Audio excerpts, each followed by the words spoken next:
when you create something, you're often like, when I write, I'm often going through the themes of my life in what I'm writing. So I'm constantly sort of regurgitating these themes that have been important in my life, and in some way moving on from those themes. But what works in my writing are still those themes. So for you, Jason, how much of a change have you seen in yourself from your lyric writing into, your sort of perceptions of the world and the perceptions of who you are? Since when? Since it started? Yeah. Well, there's been a change, yeah.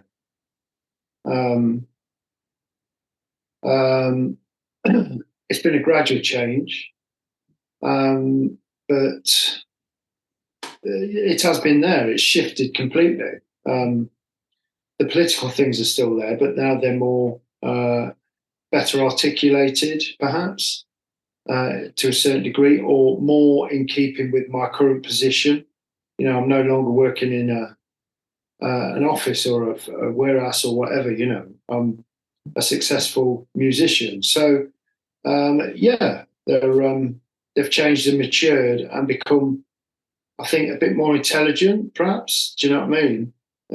Totally. And how is it for you? Because Andrew, I've got a friend she's a DJ in Norway, and she maintains that also creating the music has a massive therapeutic value on her life. So I just wonder whether there's a similarity, because your experience I'm detached from in that sense. I mean, I wouldn't, if I wasn't successful with SLEAFORD Mods, I'd still be making music. I was making music before and putting it on Bandcamp for no one to listen to, like a lot of people out there that haven't been discovered or whatever, so yeah, it's definitely something that's a therapy, that I do on a daily basis. Always thinking away at something. So if the inspiration for the lyrics is the state of Britain and British politics, how does that feed into the inspiration for the music? Well, music's a different thing, isn't it? I think music's, it's a relationship that you have with how you understand music. You are in some ways a vessel for stuff that's out there in the ether to be created, but you've got to listen in to make it. You've got to tune in, as they say. And we've slowly created the Sleaford sound, as since I've started it. So it's a subtle thing, of paying attention a little bit, but not too much, and relaxing into it, and just enjoy making music, because that's what I always did when I was unemployed. I had no money. That was something that I always felt couldn't be taken away from me. That's what got me through days of having no money, because I already had some gear, a laptop to make music with. So I'd be like, right, well, I'm not going to be bored. I don't need television. I can just make music at home, So, Jason, how do you see the creative process between you when you come together and make music? And how do you see the division of roles? I mean, obviously there is a division of roles, but is it completely distinct, or can you sort of cross over into each other's area? Sometimes subtly we can, yeah, subtly. It's not. I can't engineer, and I can't, physically record any production ideas. So mine's just communication, really. If the roles do, Andrew can blurt out a melody, and I get the gist straight away.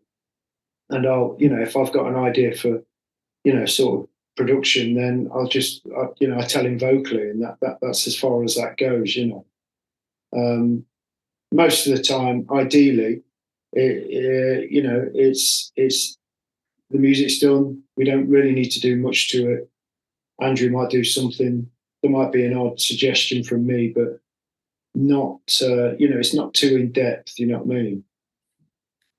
Yeah, and there's the occasional time that, Jason will be writing a second or third verse for a track, and I'll be stuck on something that again he will communicate through, and then it might not be the thing that I say, but the thing that I say might inspire him to think of something else. So there was a bit of conversation involved there sometimes, but again, that's the great thing about it. They come in different forms, the tracks, sometimes they're just completely there, which feels like you have been a vessel to sort of create it, and other times you have to sort of squeeze it out a bit more, Yeah.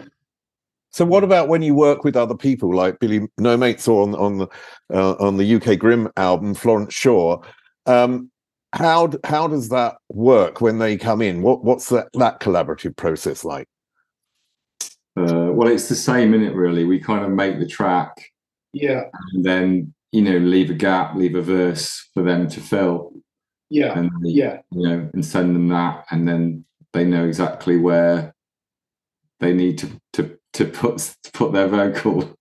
Yeah, it's basically, we tell them what, there might be an idea where for Billy Nomates collaboration, I had the melody for the chorus and then asked her if she wouldn't mind doing that, which she did, and then she added her own verse, Florence, she just came in, did her own verse, and then I asked her if she'd accompany me on the chorus a bit. That was it, you know what I mean? We pretty much just tell them to do what they want. There's a couple of pointers, but generally it's always interesting to see if they, what they come up with by just doing whatever.